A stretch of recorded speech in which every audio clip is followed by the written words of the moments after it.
So today's lesson, we're looking at the lead wrist at the top of the backswing. For me, quite a vital component. If you're a slicer of the ball and your wrist is cupped, it's the first thing I would change, period. So we want to see the wrist fairly flat. It doesn't have to be, spirit level flat, but fairly flat. And I'd like to see you almost feel like you had the Dustin Johnson, John Rahm, kind of Victor Hoffman look if you were a cupped wrist player. Now, saying that, on PGA Tour, probably the average tour player would have a slight bit of cupping to their wrist, but the amount is small. To give you some feedback, when I measure people's wrists using hack motion in my studio, I would say the best players would average between 24 and under of cupping, which looks flat, trust me. And the poor golfers that struggle with a slice would have probably 40 to 60 degrees at the top of cupping. So reducing the cupping or flattening the wrist is vital to hit straighter shots. And let's talk to you about why.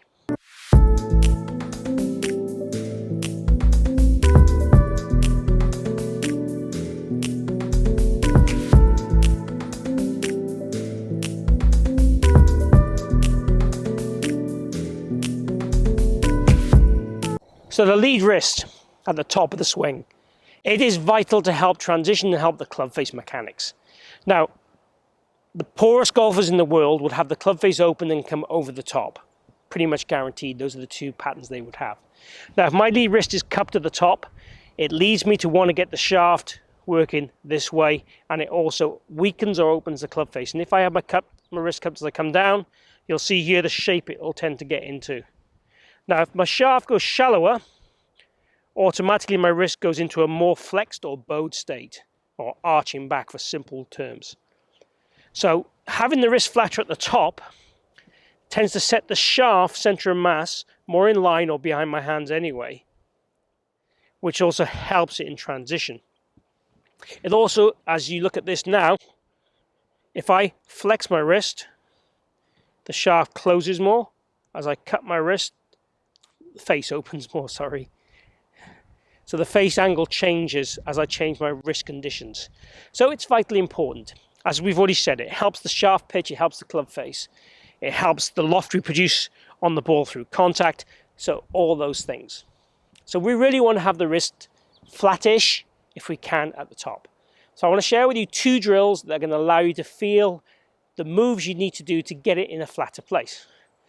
Now, coming clean here, my wrist has about 26 degrees of cupping at the top of the backswing. So me trying to get it flat for you here today is going to be difficult. And I don't expect it to be easy for you, but it is going to be difficult, but it's worth the work. So drill number one, if we take our lead hand only on the club, go to the top of the swing. Now at the top of the swing here, I want you to think about the weight of the club. Now if I go into a more flat state with my wrist, that shaft becomes quite heavy. Now if I go into a cup state, the shaft weight doesn't really increase much at all. So I want you to do a lot of one-handed swings, particularly in the house. I want you to go to the top of the swing. I want you to feel it gets heavy. And start down, keeping the weight. And the weight sensation should feel behind you. So it's definitely going to feel heavy and behind you. Do a few reps doing that, then go to the golf ball and try and feel you're going to have the same sensation on the golf ball.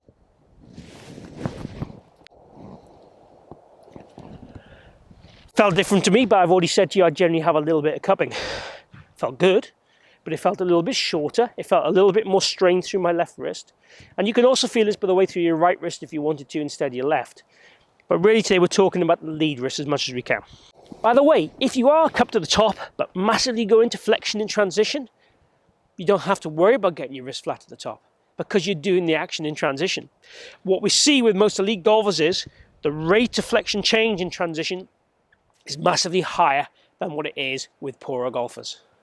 So the second way of seeing this and feeling this is just take a tee, place it in your glove like so, and what I want you to do is as you're swinging back, try and get that tee to face to the sky. So facing to the sky, and ideally facing behind us at this kind of angle over here. If you do that, the wrist will be in a very flat state or even bowed state like Dustin Johnson. Now, if you cup too much, trying to copy Dustin Johnson is a great thing. If you're flat, you might not need to do that. It might be too much. And again, if it gives you any wrist pain, stop straight away. But we're certainly going to feel a change, a difference. So again, we're trying to make a rehearsal. Can I get the T-peg over there? Then go to the golf ball. Felt very awkward indeed. And when I watch it back on video, I'll see how it looks, but it felt very awkward indeed. The ball had a little bit too much draw. I felt like I didn't probably fire through the ball quite fast enough to be able to keep that club face under control.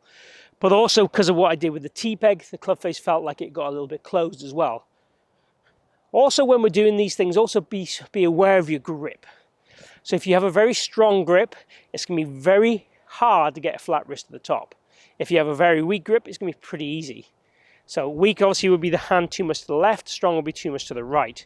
So getting basically the correct grip and matching it with a flat wrist is important also. If you have a strong grip and you get a flat wrist, the club face will get a little bit too close. So again, if you're a slicer, there's no fear in that. If you're a hooker of the ball, there might be some fear in that. So you might need to make sure it matches your grip, or you don't change it unless you're going to change your grip as well at the same time. Or certainly follow what the ball flight tells you need to do. So I hope you've enjoyed that take on the lead wrist and 2 little exercises there that can help you get it flatter. And probably for me, it's a really important element to make you play better golf, no matter what level of golf you are. Getting that wrist under control helps get the shaft in the right place, helps you control the face. If you get the shaft in the right place, you're going to get the right plane and arc to your swing that produces straight golf shots or even little butter draws. If you've enjoyed it, please click like and share the video. I also ask you to post questions and comments down below. Feedback is always useful, but also requests for videos is essential to take the channel in a direction that's going to make you want to watch it and enjoy it more. So thank you for tuning in today, joining me here today at the Forest of Arden. I hope to see you here very soon again.